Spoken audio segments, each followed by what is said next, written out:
Hello and welcome back to Sherwood Park Toyota. Today we're looking at a Toyota Highlander Platinum in the color white. Let's take a look. Starting up front here, underneath the hood we have a 3.5-liter V6 engine, automatic transmission, gets up to 295 horsepower, 263 pound-foot of torque, towing capacity up to 5,000 pounds. Up front we've got LED headlights, customary daytime running lights, fog lights down below. Across your front bumper you'll find these little round nodules. These guys are your front parking sensors, and then underneath your front logo is your front-facing camera. As we get along to the side here, we've got 20-inch alloy wheels. Side mirrors have integrated turn signals, blind spot monitors, and underneath you'll find both puddle lamps and the additional cameras. These guys help contribute to the surround view camera effect. Both of your front handles, you'll find these two double lines on the outside corner. We'll talk about those guys more on the driver's side. As you move back, you'll find all of your rear windows come with factory tinting. You've got silver roof rails up top, and down below this unit does come with OEM running boards. On the back, just like the front, across your rear bumper, you've got backup parking sensors. Left-hand side, you have your Highlander badge. Right-hand side, you have your Platinum all-wheel drive badge. And then underneath your rear logo is your backup cameras. To open up your rear space here, reach right next to your cameras, press the little button, and it should automatically rise up for you. Looking forward here, you'll find, of course, we have the second and third row seating. Second row seating is the independent captain's chair. That means that there is no middle seat here. We'll take a closer look at that when we get up front to that space. Third row seating, however, is a 60-40 split bench seat, so you can choose to have them both up. You can have one down, one up, both down, whichever suits your preferences. On the right-hand side, you'll find that we have the Highlander carpeted mats here. It's nice to have these guys laid down flat to extend your cargo space forward into the cab. For both the second and third row seats, you can accomplish this by releasing this little corner handle. That guy will lay it down flat, just like how we have it on the right-hand side. And then to pull it back up, there is a little strap right here. We don't have them fished through, but usually just sits in. There's a little Velcro, so it'll stay nice and flat against the seat here. You'll notice against the back of the third row seats and the dedicated cargo space, we have the Highlander branded rubber mat liner.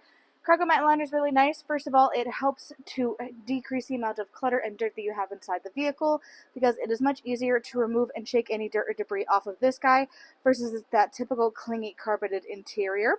It also helps to protect your vehicle from damage from your cargo and protect your cargo from damage from the vehicle. For your third row seat occupants, they do have plenty of their own storage and cup holder space as well. You'll also find these little divots you can find on either side here. These guys help to support the interior cargo cover. It stretches across the back, works best when you have your third row laid down flat like this side, and then it can extend outwards, locking into place on these little hooks on either side, helping to keep private anything you keep stored in your rear space so that people can't just look in through your rear windows and see everything you've got.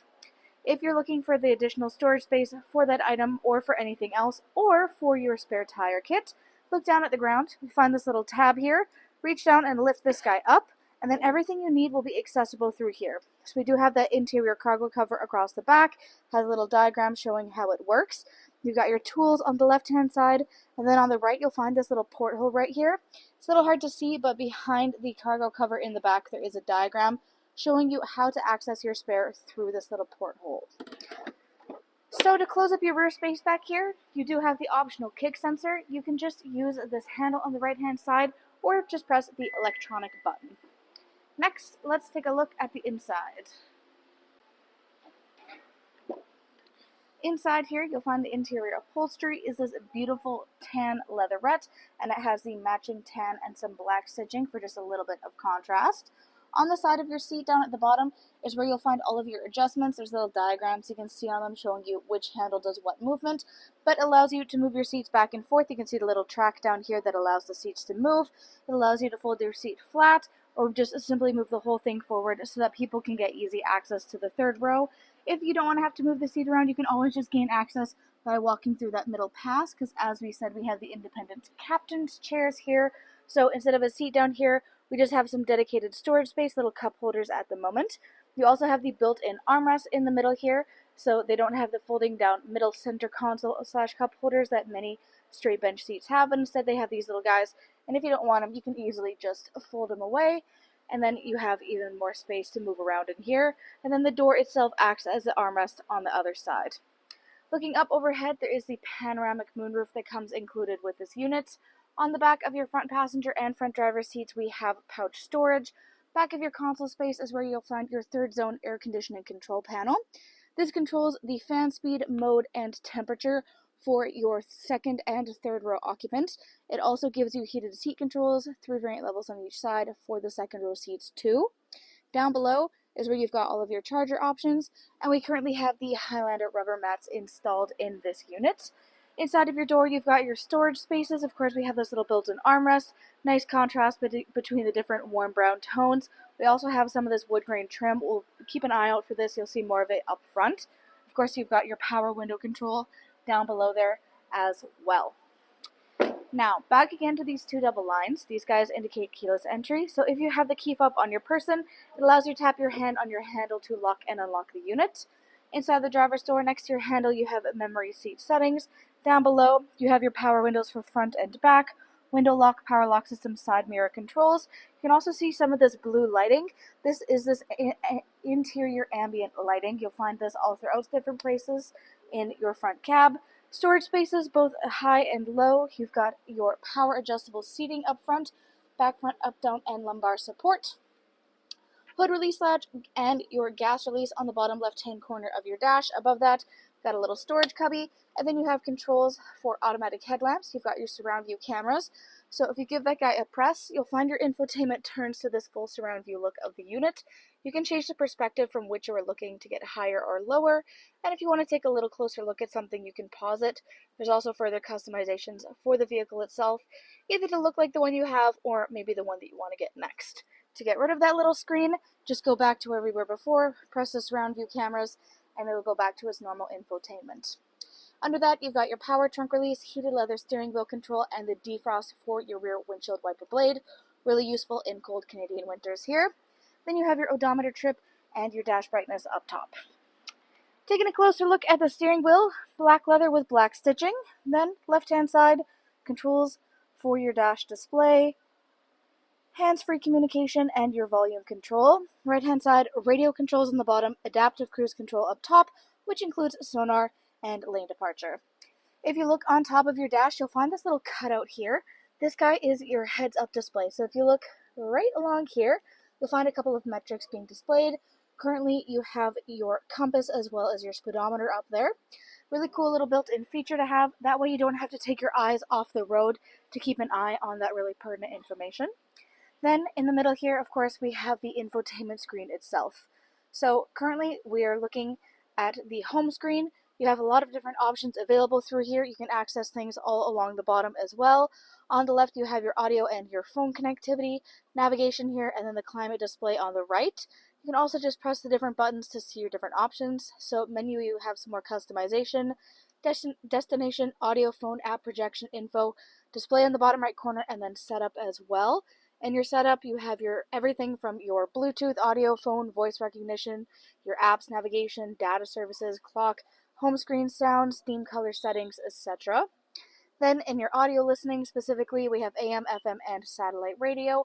Full Bluetooth connectivity includes Android Auto and Apple CarPlay, and there's optional USB adapters all throughout the unit as well. And then of course, as you saw, we do have the built-in navigation here, and it is fully touch sensitive as well. If you don't want to have that little climate display on the right-hand side, maybe you want a bit easier access from the driver's side, you can just switch up which side it is appearing on at any point in time as well. So, underneath here, you've got your volume control on the left-hand side, tune scroll on the right, and then we have more of the specific air conditioning controls in the middle section here.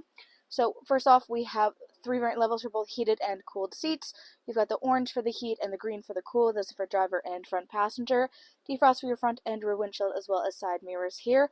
And then other than that, it is the dual climate up front. And of course, you can see the display on the left. You can also control it from this touchpad if you prefer it. You also have options through here such as the Eco Heat Cool setting. But for up front, it allows each side to work independently from one another. You can also control your rear through here. So if you don't want everybody in the back to be messing around with their own panel back there, you can just control it from up front. But there's lots of different sync options. It can allow the whole unit to be used as one temperature at all times. You can have everybody working independently. You can have some synced up and some not. Lots of options, making sure everybody is always perfectly comfortable at all times.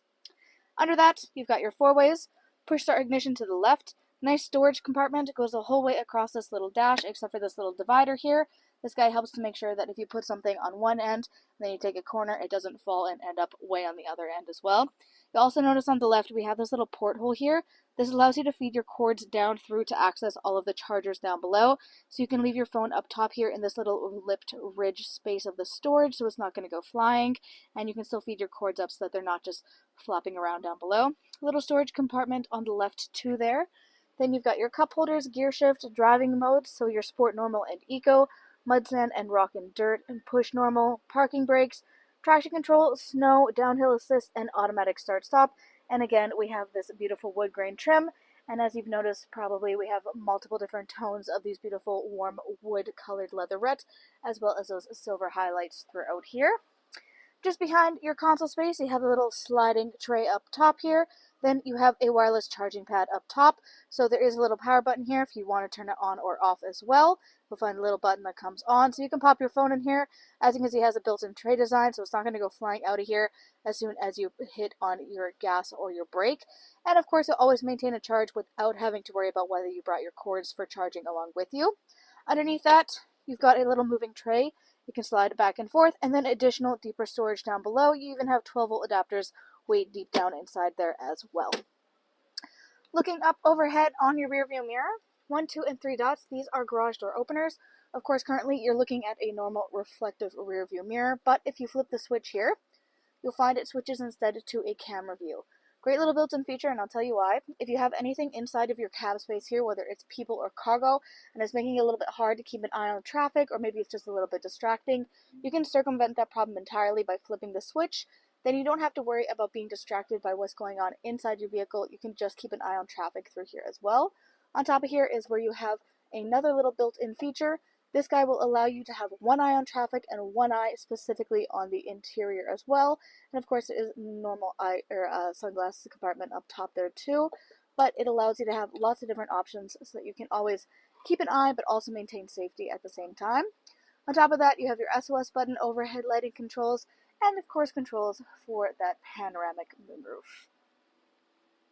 Thanks again, folks, for joining us on this full video tour for this Toyota Highlander Platinum in the color white. It is located here at Sherwood Park Toyota at 31 Automall Road in Sherwood Park, Alberta. You can also reach us at 780-306-7703. And remember, life is full of choices. Let us be yours.